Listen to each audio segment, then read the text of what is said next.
I trusted my in-laws with my most precious wedding jewelry, the last things my mother ever gave me.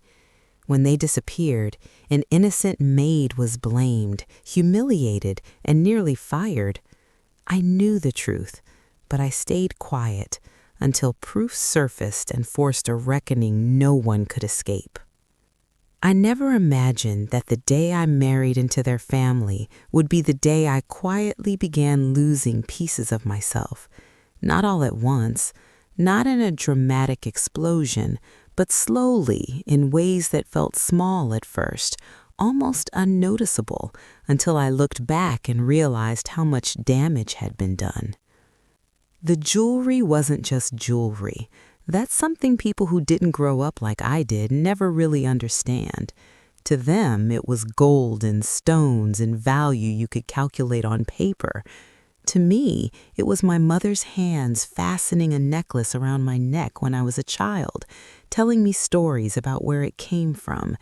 It was the bangles she wore on her wedding day, the same ones she held when she was nervous, the ones she clutched when my father died, the ones she pressed into my palms before she passed and said, "These are yours now for when you start your own family." When I got engaged, my mother wasn't there to see it, but she was there in those pieces.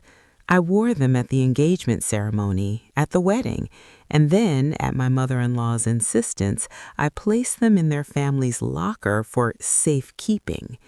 She said their house had better security, that it was tradition, that all daughters-in-law trusted her with their wedding jewelry.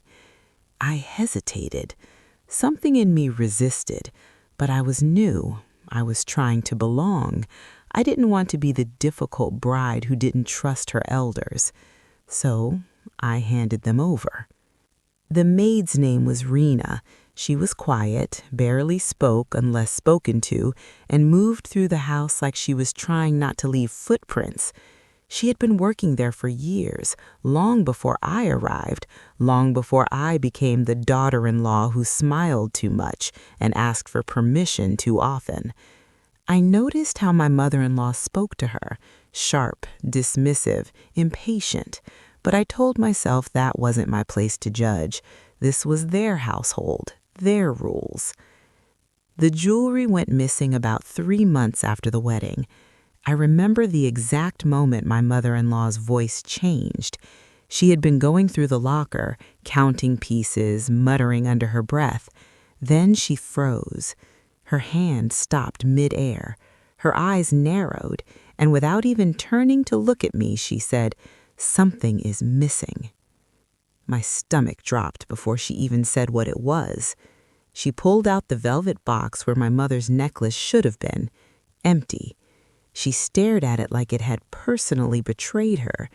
Then she looked at me, not with concern, not with sympathy, with suspicion, as if I had done something wrong by existing.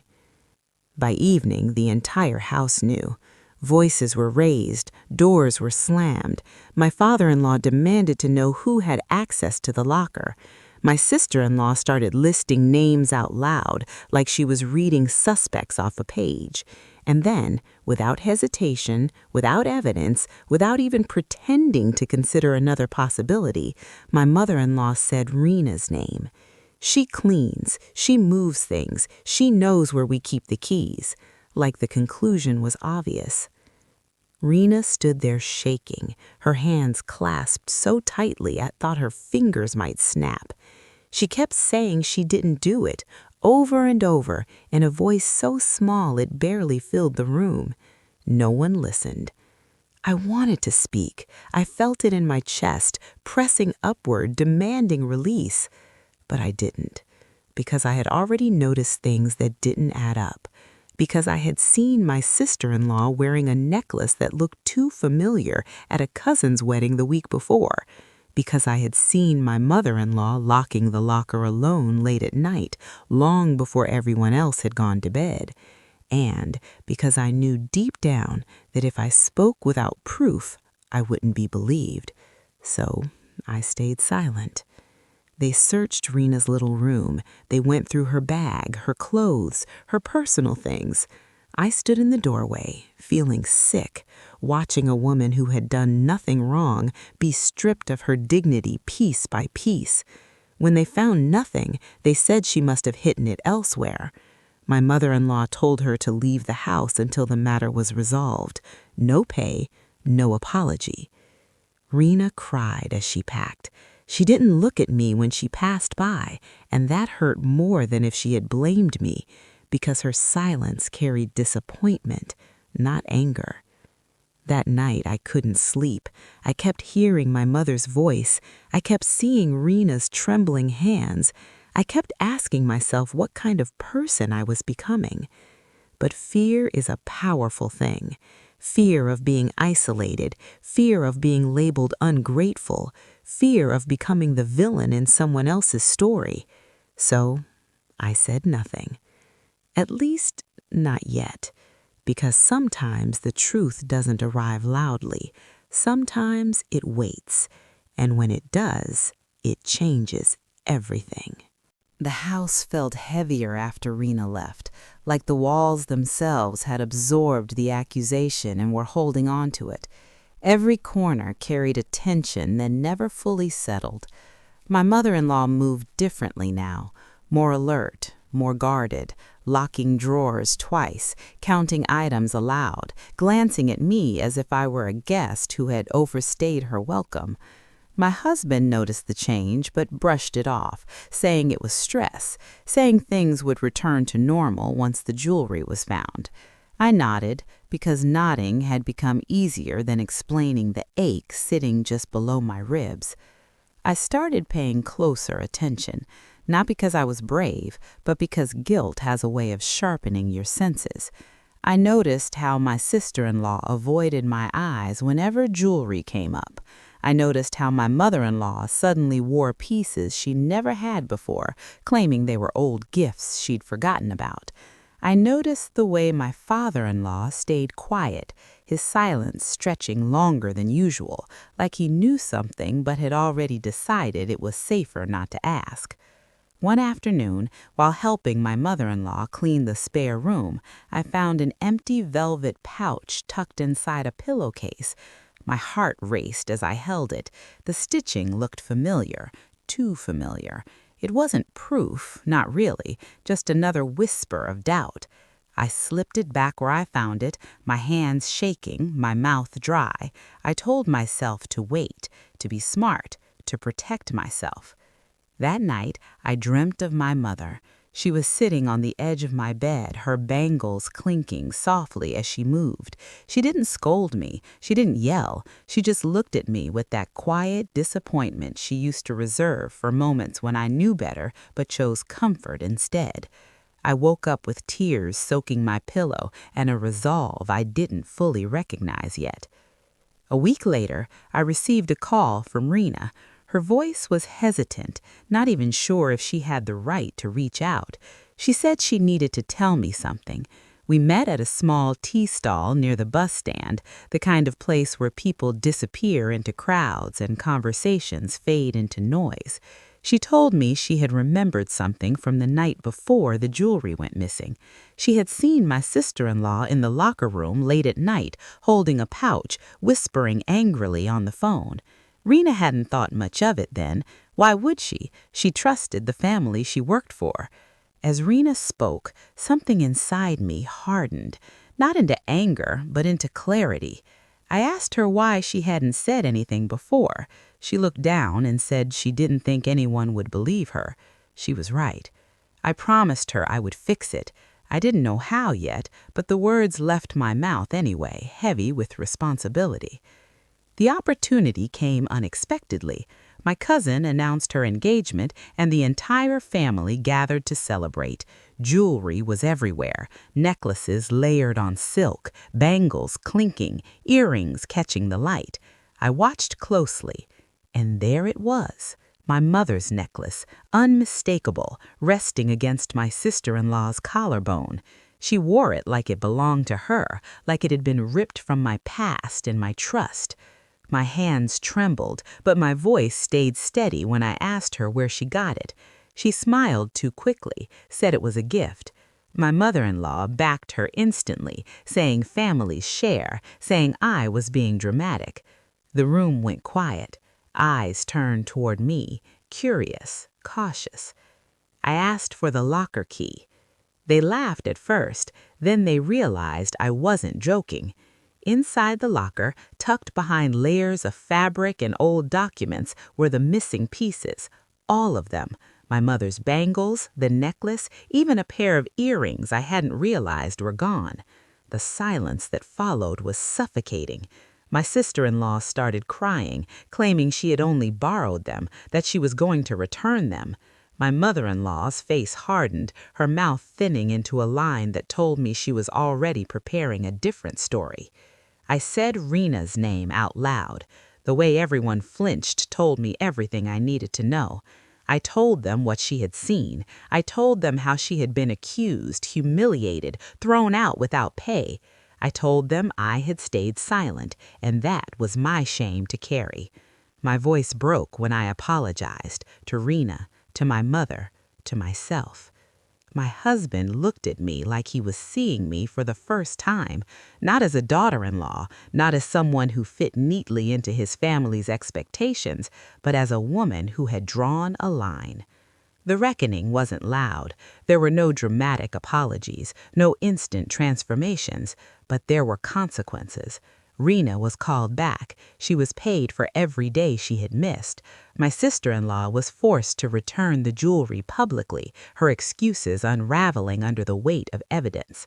My mother-in-law didn't apologize to me, but she stopped pretending she held moral authority. And me? I learned something painful and necessary. Silence protects the powerful. Speaking up costs you comfort, but it gives you back your self-respect. When I left that house weeks later, carrying my jewelry in my own hands, I felt lighter, not because the pain was gone, but because I no longer carried it alone. After the truth came out, nothing in that house returned to what it had been before. People think justice brings peace immediately, like flipping a switch. It doesn't. What it brings first is discomfort, thick, awkward, unavoidable discomfort that settles into every room and every conversation. Meals became quiet affairs. Eyes dropped quickly. Words were chosen carefully, like everyone was walking across cracked glass, afraid of making the wrong sound. Rena came back to work the following week. I was there when she walked through the front door, her shoulders stiff, her eyes cautious. She didn't know where to look, didn't know how she would be treated now that the truth was out. My mother-in-law handed her an envelope with her unpaid wages, barely meeting her eyes. There was no apology, just money, as if that could erase what had been done. Rena took it silently. When our eyes met, I nodded. It wasn't forgiveness, it was acknowledgement. Sometimes that's all you get. My sister-in-law avoided me completely. She stayed in her room or left the house whenever I was around. The necklace incident had changed how people looked at her. The whispers followed her now, quietly, behind closed doors. The same people who had so easily believed Rena was capable of theft suddenly struggled with the idea that someone from the family could do worse. That hypocrisy sat heavy in my chest. My husband tried to be supportive, but there was a distance between us I couldn't ignore. He had believed his family over me without even realizing it. When the accusation first happened, he hadn't defended Rena, but he hadn't defended me either. He had stayed neutral, and neutrality, I learned, often sides with the wrong people. We talked late into the nights, voices low, emotions raw. He apologized, but apologies don't always rebuild trust. Sometimes they just mark the place where something broke. I began wearing my jewelry again, but differently. Not every day, not casually. Each time I put a piece on, it felt heavier, like it carried the memory of what it cost me to get it back. I kept most of it locked away in my own small locker, the key always on me. When my mother-in-law noticed, she said nothing. She didn't ask, she didn't offer advice, she simply watched, her lips pressed together, her authority diminished. The house itself seemed to shrink around me. What once felt like a place I was trying to grow into now felt like a place I was slowly suffocating in. I realized that even though the truth had come out, the environment that allowed the lie to exist hadn't really changed. Rena was treated better now, but cautiously, as if kindness were a temporary obligation rather than a permanent correction. My sister-in-law's behavior was excused as a mistake, a moment of weakness, something that should be moved past quickly for the sake of family harmony. But harmony built on silence was no longer I could accept. One afternoon, while folding clothes in our room, I asked my husband a question that had been circling my mind for weeks. I asked him what would have happened if I hadn't found proof, if Rena hadn't remembered that night, if the necklace had never been seen in public. He didn't answer right away. When he finally spoke, his voice was quiet. He said Rena would probably never have come back. The jewelry would have stayed lost. Life would have gone on. That answer told me everything. I started planning my exit not in anger, but in clarity. I didn't announce it. I didn't threaten. I simply began preparing, saving small amounts of money, sorting my belongings, spending more time at my sister's place. When my husband noticed, he asked if something was wrong. I told him something had been wrong for a long time. I just hadn't known how to name it before. The final moment came unexpectedly. My mother-in-law called a family meeting, saying we needed to move forward. She talked about forgiveness, about unity, about how dragging the past would only hurt everyone. Then she looked at me and said I needed to let go of resentment, that holding on to it made me look bitter. I stood up. My legs were shaking, but my voice didn't. I said forgiveness doesn't mean pretending nothing happened. It doesn't mean asking the innocent to swallow their pain so others can stay comfortable. I said I wasn't bitter. I was awake. And I said I would be leaving the house soon, not because I hated anyone, but because I finally respected myself. The room went silent. My husband looked stunned. My sister-in-law stared at the floor. My father-in-law sighed, like he had been waiting for this moment without realizing it. I moved out 2 weeks later. Rena hugged me on my last day. She whispered, "Thank you," and for the first time, there was no fear in her eyes, just relief. As I walked out carrying my bags, my jewelry tucked safely inside, I felt grief and freedom intertwined. Leaving wasn't a victory, it was a consequence of their actions, of my awakening. I didn't know what the future held, but I knew one thing for certain. I would never again stay silent while someone innocent paid the price for someone else's cruelty. Some lessons come wrapped in gold. Others come wrapped in shame. This one came wrapped in truth. Living away from that house felt unreal at first, like I was on borrowed time in someone else's life. I stayed with my sister, sleeping in a small room with a window that faced the street. Every morning, sunlight filtered in without asking permission, and for the first time in months, I woke up without bracing myself for judgment. The quiet was unfamiliar. There were no hushed conversations behind doors, no careful glances, no feeling that I was being weighed and measured. But freedom has its own weight. When you step away from a place that hurt you, all the emotions you pushed aside finally catch up. I found myself replaying everything, every moment I stayed silent, every time I chose peace over truth. Some nights I cried not because of what they did, but because of how long I allowed it. My husband visited often. At first, his presence comforted me. He brought food, checked on me, asked if I was okay, but gradually the visits turned into conversations we had been avoiding. He said his parents were struggling, that the family felt fractured, that my absence was making things worse. I listened, but something in me refused to bend this time. I told him families don't break when someone speaks the truth. They break when truth is buried. He didn't argue. Instead, he asked me what I wanted. That question scared me more than anything else had. For so long, my wants had been shaped around keeping others comfortable. I didn't know how to answer right away. So I told him I needed time, real time, not days, not weeks, time to remember who I was before I became someone's daughter-in-law, someone's convenient silence. During that time, I reached out to Rena. We met again, this time without fear, without whispers. She told me she had found another job, one where she was treated with respect.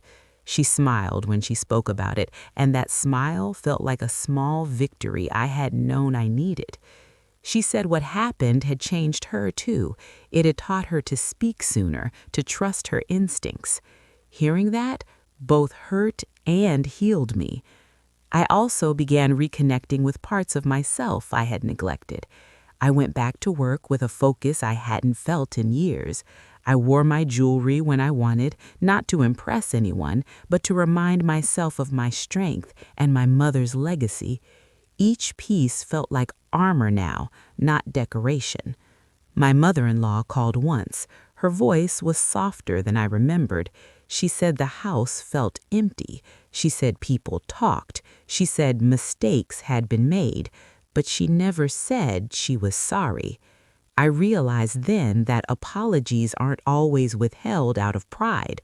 Sometimes they're withheld because admitting wrongdoing would mean unraveling the entire image someone has built of themselves. I didn't push. I didn't argue. I simply listened and ended the call with politeness, not reconciliation. As weeks passed, my husband and I had harder conversations. He admitted that he had grown up believing family loyalty meant silence, that questioning elders was seen as disrespect.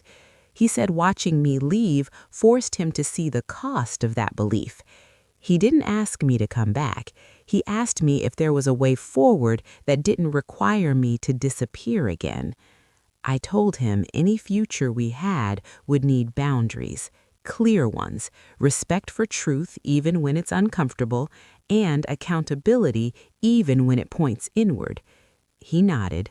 I could see he was trying. Whether that would be enough, only time could tell. One evening, as I sat by the window holding one of my mother's bangles, I realized something that surprised me. I wasn't angry anymore. Hurt, yes. Disappointed, absolutely. But not angry. Anger had burned off, leaving behind something steadier. Acceptance. Not of what happened, but of what it revealed. Some families teach you love through protection. Others teach you love through control. I'd learned the difference the hard way. I didn't know where my marriage would land. I didn't know if bridges could be rebuilt or if some were meant to remain behind us as landmarks of growth. What I did know was this: I would never again trade my voice for belonging, because belonging that requires silence is not belonging at all. As I closed the jewelry box that night, I felt my mother's presence stronger than ever, not in the objects themselves, but in the courage they had helped awaken. And for the first time since the necklace disappeared, I slept without dreams chasing me awake. Time has a way of softening the sharpest edges, but it also has a way of revealing what can and cannot be repaired. As the weeks turned into months, I began to understand that healing wasn't a straight line. Some days I felt strong and certain, grounded in the choices I had made. Other days, doubt crept in quietly, asking if I had overreacted, if I had broken something that could have been fixed with a little more patience. Those were the days I missed my mother the most. I found myself talking to her more often, not out loud, but in the quiet spaces between tasks. When I washed dishes, I remembered how she used to hum while working, turning routine moments into something gentle. When I dressed for work, I thought about how she taught me to hold my head high even when the world tried to shrink me. In those moments, I felt steadier, like I was being guided back to myself. My husband and I continued to meet, sometimes over coffee, sometimes during long walks where words flowed more easily without walls around us. He shared how things had changed at his parents' house. My sister-in-law had grown defensive, blaming everyone else for her mistake. My father-in-law remained quiet, retreating further into himself. And my mother-in-law, according to him, had become more controlling, as if tightening her grip could restore the order she believed she had lost. Hearing this didn't bring me satisfaction. It brought clarity. The problem had never been the missing jewelry alone. It was a system where power went unquestioned and silence was rewarded. Leaving that system didn't make me cruel, it made me honest. One afternoon, my husband asked if I would consider couples counseling, not as a way to convince me to return, but as a way to understand each other better, whether we stayed together or not. That honesty mattered. I agreed. Counseling was uncomfortable at first. Sitting across from someone who reflected our words back to us forced us to confront truths we had danced around for years. I spoke about how small I had felt in his family's home, how often I had swallowed my instincts to keep peace.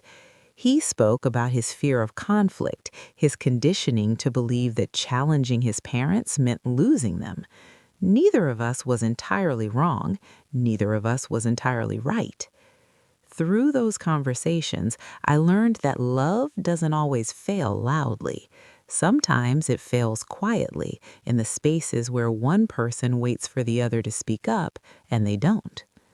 Meanwhile, Rena sent me a message one evening. She said that she had been promoted at her new job, that she was saving money, that she felt lighter. Her happiness felt like a ripple of redemption spreading outward from a painful center. Knowing that she had landed on her feet didn't erase what happened, but it softened its sting. Eventually, the topic of reconciliation came up, not just between my husband and me, but with his family. He asked if I would ever consider sitting down with them again. I didn't answer right away. I thought about the house, the locker, the accusations, the silence that followed. And then I thought about who I was now. I told him reconciliation would require more than time. It would require accountability, acknowledgement of what was done, not excuses, not moving on, real responsibility. He nodded, but I could see how heavy that felt for him. Some people carry their family's faults like inherited debts they're afraid to acknowledge. Months later, my mother-in-law reached out again. This time, she asked to meet, just the two of us. I agreed cautiously, meeting her in a public place where neither of us held power over the other. She spoke about embarrassment, about shame, about how people in the community had talked. She said she never meant for Rena to suffer. I listened carefully. Then I asked her if she understood why it happened. She hesitated. That hesitation was answer enough. I told her I didn't need her apology to move forward. I needed her to understand that protecting family at the cost of justice wasn't protection at all. She didn't respond, but when we parted, she looked smaller than I remembered. Not defeated, just human. That meeting didn't fix everything, but it closed a door gently instead of slamming it. As for me, I continued building a life that felt like mine, one rooted in honesty, boundaries, and the courage to speak even when my voice shook. I didn't know if my marriage would survive this transformation, but I knew I would. The jewelry now rests in a box I open only on special days, not because I'm afraid of losing it again, but because it reminds me of what it costs to reclaim not just those pieces, but myself. Some stories don't end with revenge, they end with awakening, and sometimes that's the most powerful justice of all. As the months settled into a quieter rhythm, I began to notice the subtle ways my life had changed, not in grand gestures or dramatic declarations, but in small decisions that used to scare me and now felt natural. I spoke more freely at work. I trusted my instincts without immediately questioning them. When something felt wrong, I no longer told myself I was being sensitive or dramatic. I listened. My husband and I continued counseling, though less frequently. There was progress, but it wasn't the kind you celebrate with certainty. It was careful, measured, sometimes fragile. He learned to speak up more, especially when conversations turned uncomfortable. I learned to stop cushioning my truth to make it easier for others to swallow. We were both changing, and change, even when it's good, can be unsettling. There came a day when he asked if I would consider visiting his parents' house again, not to stay, just to attend a small family gathering. The idea made my chest tighten. That house held too many memories of silence and accusation. But I also knew avoiding it forever would keep part of the wound open. After a long pause, I agreed, with conditions. We would leave if I felt disrespected. There would be no pretending nothing had happened, and I would not be alone in any room where I felt vulnerable. He agreed, without argument. That mattered more than he knew. The visit was brief, polite, careful.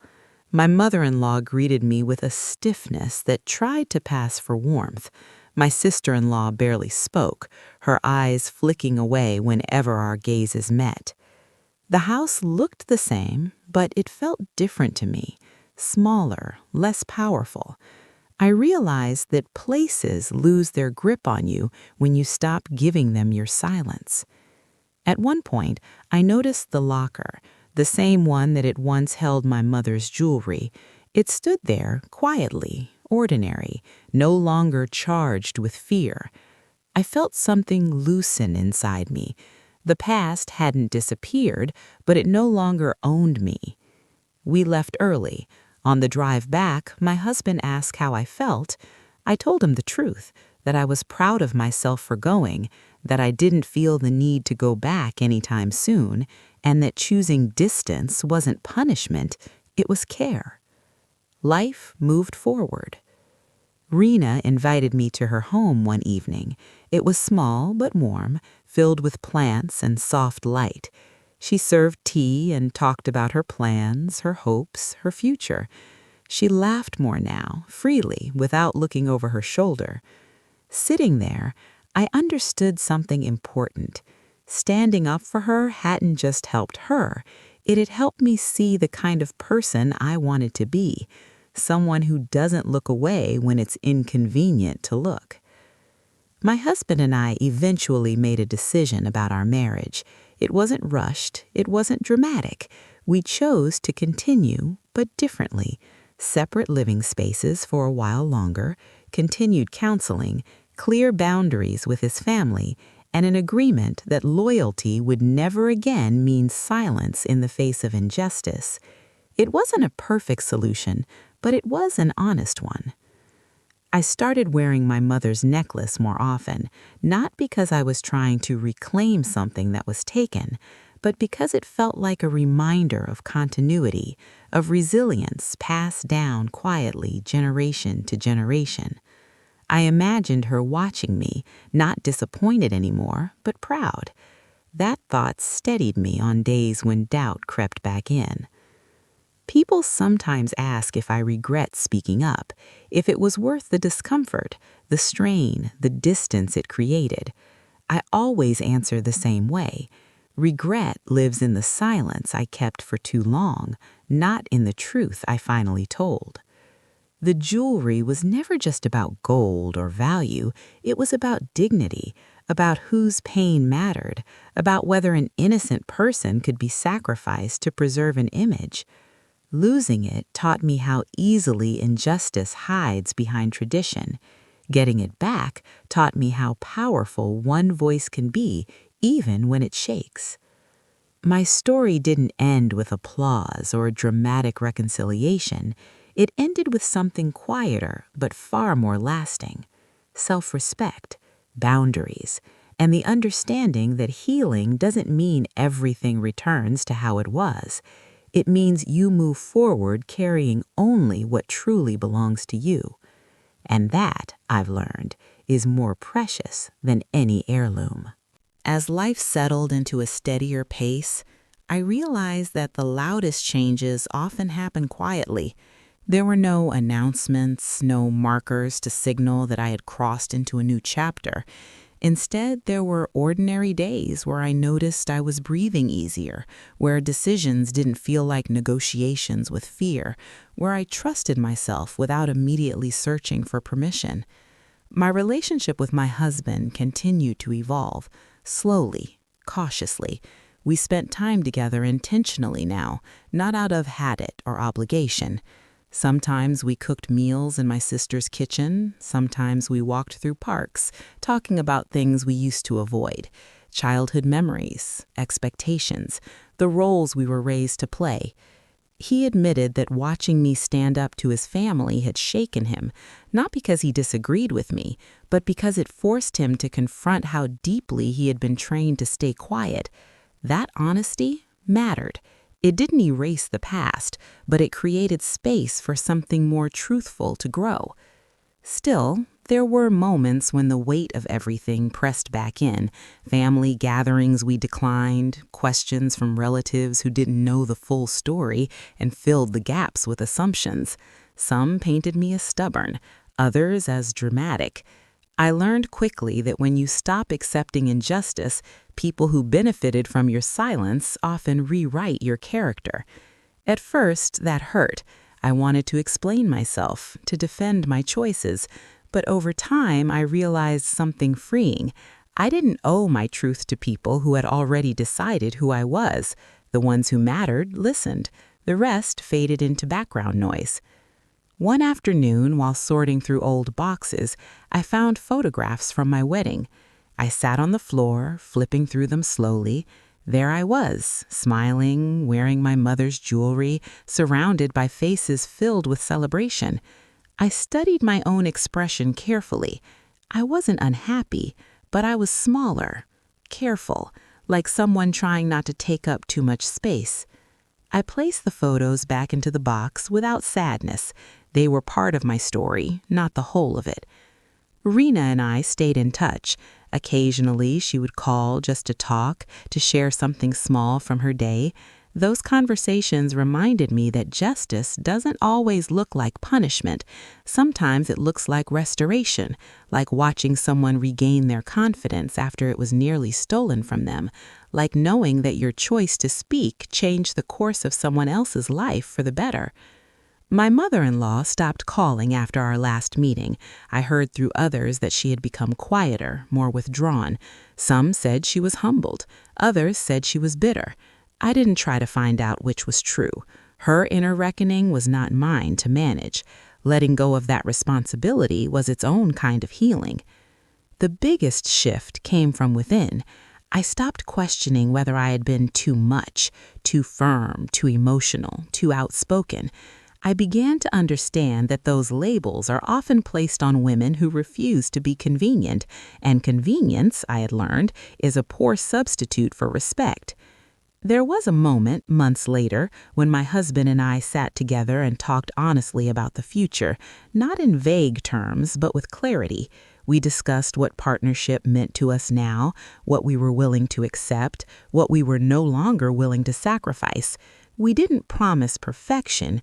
We promised effort, awareness, and the courage to speak before resentment turned into silence again. Whether our marriage would last forever, neither of us could say, but it was standing on more solid ground than it ever had because it was finally built on truth rather than endurance. I began mentoring a younger colleague at work around that time. She once asked me how I learned to be so firm without being unkind. The question caught me off guard. I told her the truth, that I wasn't always firm, that I had learned the hard way what happens when you shrink yourself to keep others comfortable. that kindness without boundaries eventually becomes self-betrayal. She nodded like the words landed somewhere deep. On a quiet evening, I opened the jewelry box again. I held each piece, feeling its weight, its history. They no longer carried fear, they carried memory. And memory, I realized, doesn't have to hurt forever. Sometimes it just reminds you of how far you've come. I thought about the day the jewelry went missing, the accusation, the silence, the moment I chose to speak, and I understood something I hadn't before.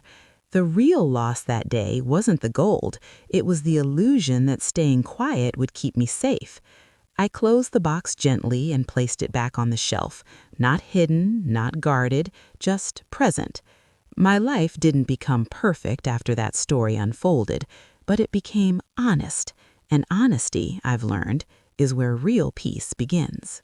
With time, the sharpness of the memories softened into something more manageable, like stones smoothed by water. They were still there, still solid, but they no longer cut me open when I touched them. I began to understand that healing wasn't about forgetting, it was about remembering without losing myself in the remembering. My days grew fuller. I took on a new project at work, one that demanded confidence and visibility. Old me would have hesitated, worried about being judged or making mistakes. This time I accepted without overthinking. Standing in meetings, sharing ideas, leading conversations, it all felt unfamiliar yet deeply right. Each small success built something steady inside me, proof that I was capable, proof that my voice mattered. My husband noticed the change. He mentioned it one evening, saying I seemed lighter, more sure of myself. There was admiration in his eyes, but also something else, awareness. He was seeing me not as someone who fit into his life neatly, but as someone who had grown beyond the shape he once expected. That realization shifted our dynamic again, subtly but permanently. We talked more honestly about fear. He admitted that part of his struggle came from watching his family's authority crumble.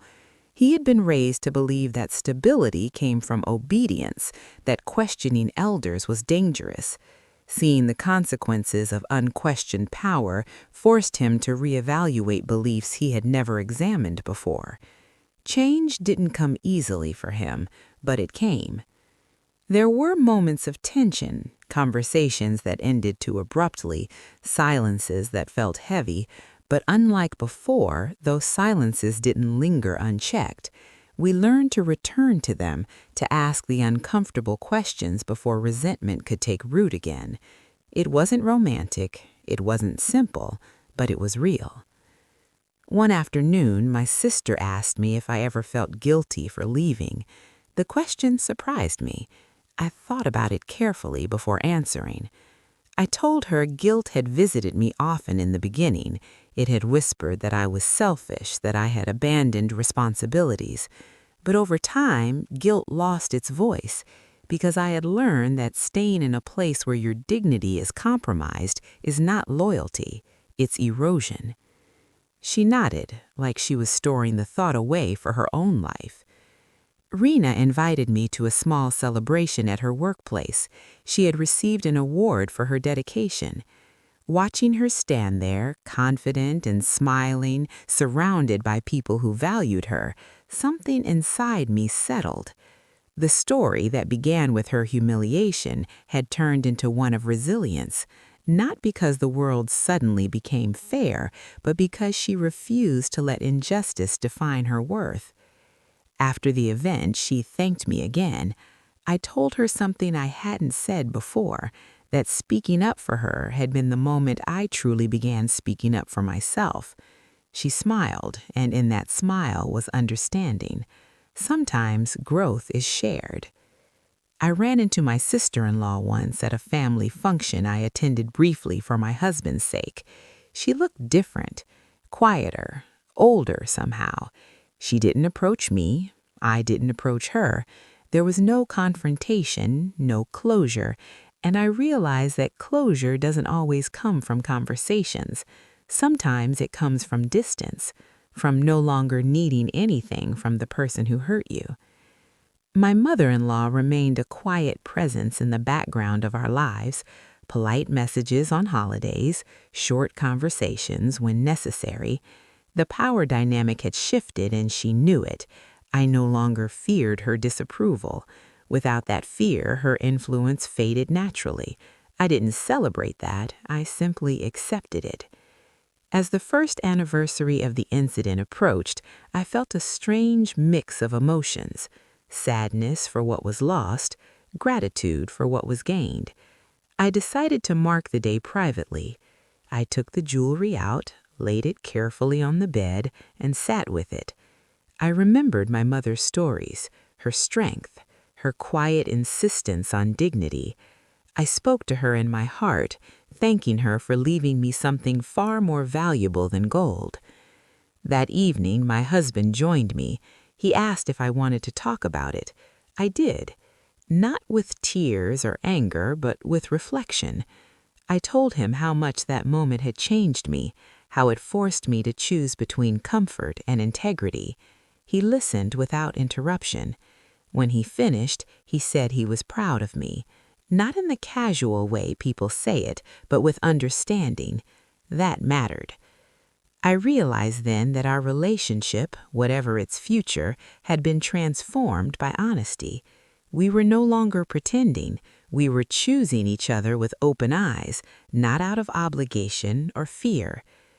As I put the jewelry away that night, I felt no urge to lock it tightly or guard it anxiously. The real security wasn't the box or the key, it was the boundaries I had built, the voice I had reclaimed, the self-respect I refused to surrender again. Some stories are born from loss, others are shaped by what we do afterwards. Mine had taught me that injustice thrives in silence, but healing begins the moment you decide you are worthy of more. And once you learn that lesson, it becomes impossible to unlearn. As the year turned, I noticed how the story of the missing jewelry had begun to fade into the background of my life, not because it no longer mattered, but because it no longer defined me. It became one chapter among many, rather than the lens through which I saw everything. That shift felt like freedom. I started doing things just for myself again, small things at first, taking long walks without a destination, reading in cafes alone, buying flowers for my room simply because they made me smile. These acts felt almost rebellious at times, like I was reclaiming pieces of myself I hadn't realized I'd given away. My husband and I reached a quiet understanding. We would continue working on our marriage, but we would no longer rush toward a version of normal that no longer fit us. We discussed the possibility of living together again, but without his parents in the picture. A separate home, clear boundaries, a space where our relationship could exist on its own terms. The idea felt both hopeful and daunting. There were setbacks, moments when old patterns resurfaced, when he hesitated to confront his family or defaulted to minimizing their behavior, when I felt the familiar urge to retreat rather than risk conflict. But the difference now was awareness. We named those moments. We talked through them. Growth didn't mean never slipping back. It meant noticing when you did and choosing differently next time. One evening, while sorting through paperwork, I came across a small note my mother had written years ago and tucked into the jewelry box. I had forgotten it was there. Her handwriting was neat, deliberate. The note read, "Never let anyone tell you your pain is inconvenient." I sat there for a long time, holding that piece of paper like it was a lifeline. She had known. Somehow, she had known the lesson I would one day need. That note became a quiet guide for me. When conversations felt difficult, when decisions felt heavy, I returned to those words. Rena visited me one weekend. We cooked together, laughed, shared stories. She told me about her plans to take a course to build a future that felt secure and self-directed. Watching her talk about her dreams without fear reminded me how far we had both come. Two women who had been diminished in different ways, now standing steadier. I received a message from my sister-in-law around that time. It was short, awkward. She said she hoped I was well. No apology, no explanation.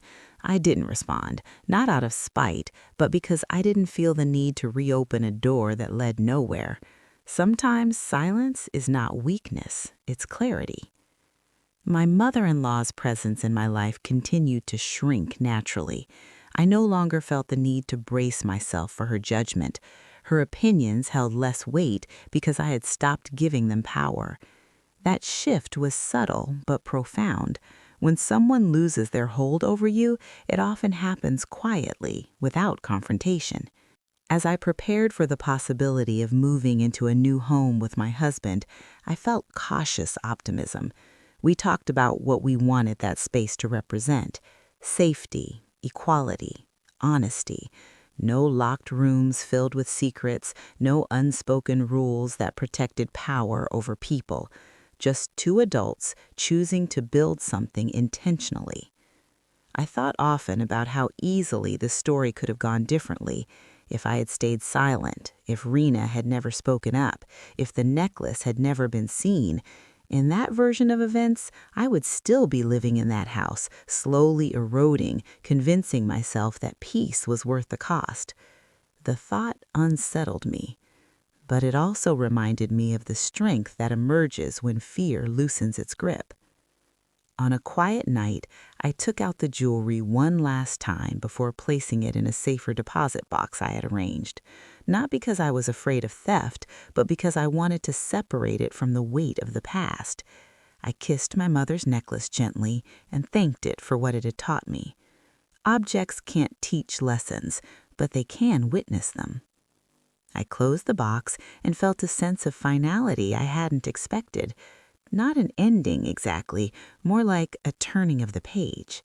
The story that began with loss and accusation had led me here, to a life more deliberate, to relationships built on honesty, to a version of myself that no longer confused silence with strength. I didn't know what the next chapter would bring, but I knew I would meet it with my eyes open and my voice intact, and that knowledge felt like the greatest inheritance of all. Preparing for a new home felt symbolic in ways I hadn't anticipated.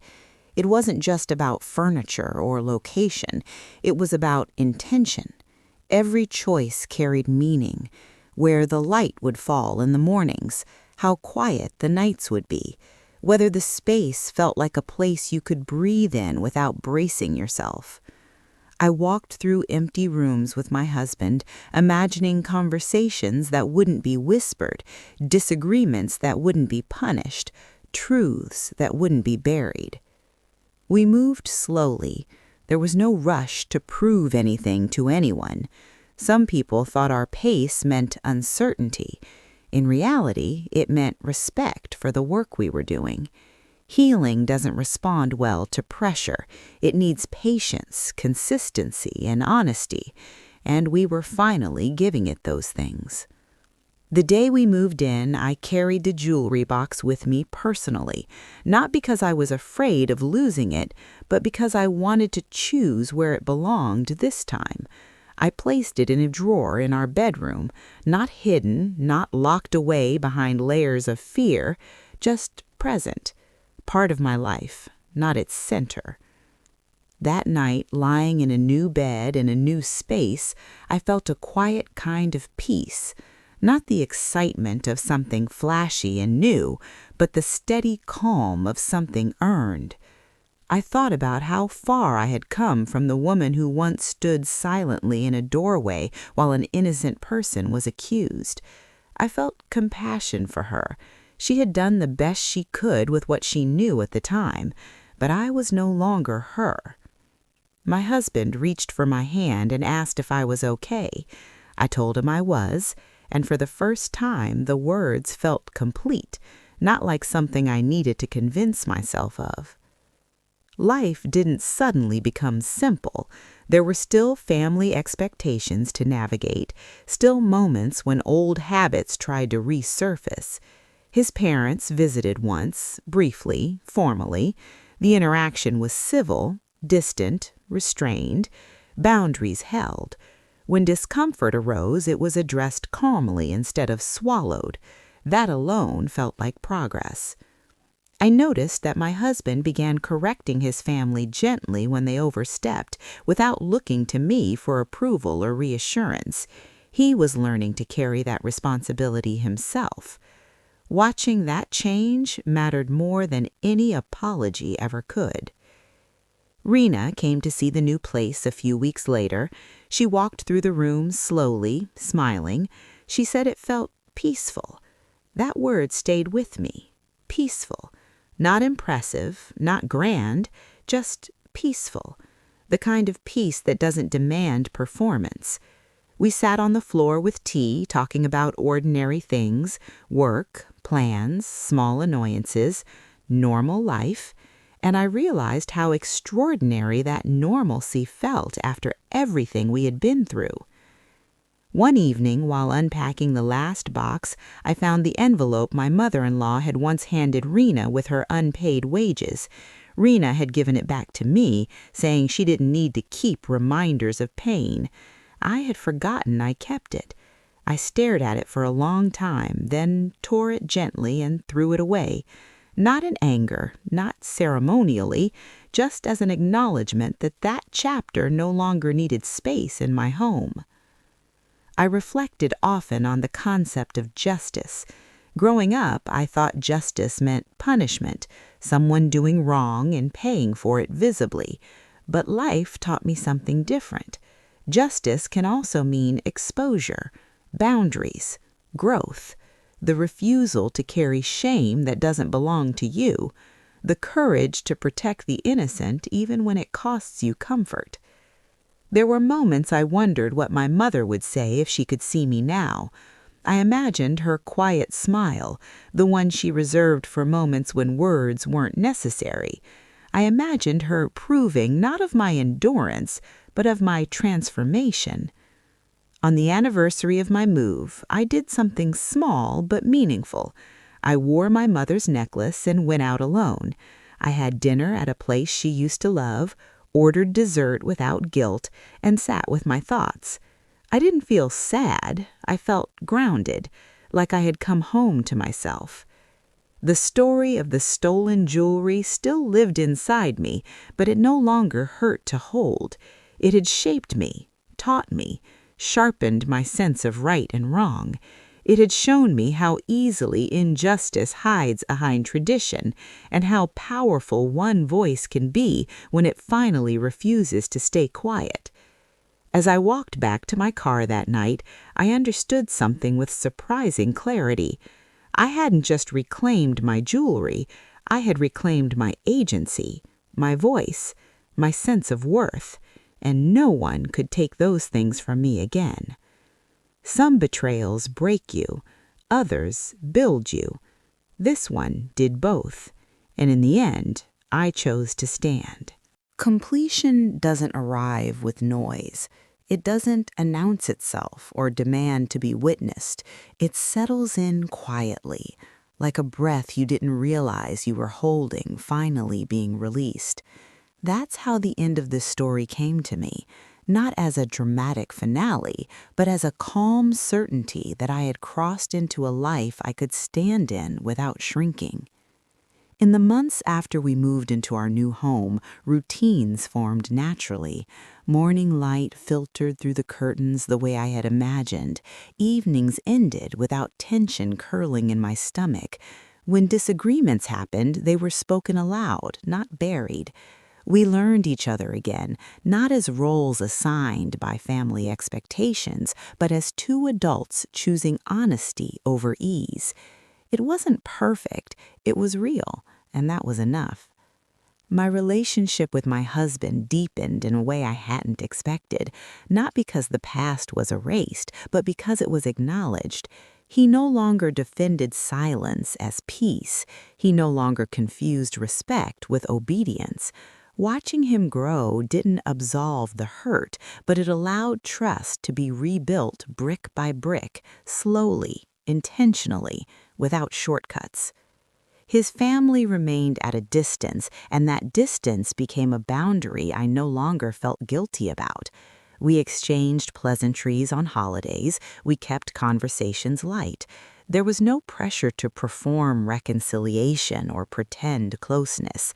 The absence of forced harmony felt like relief. I understood then that peace doesn't always come from bringing people closer. It sometimes comes from knowing how far to keep them. Rena continued to flourish.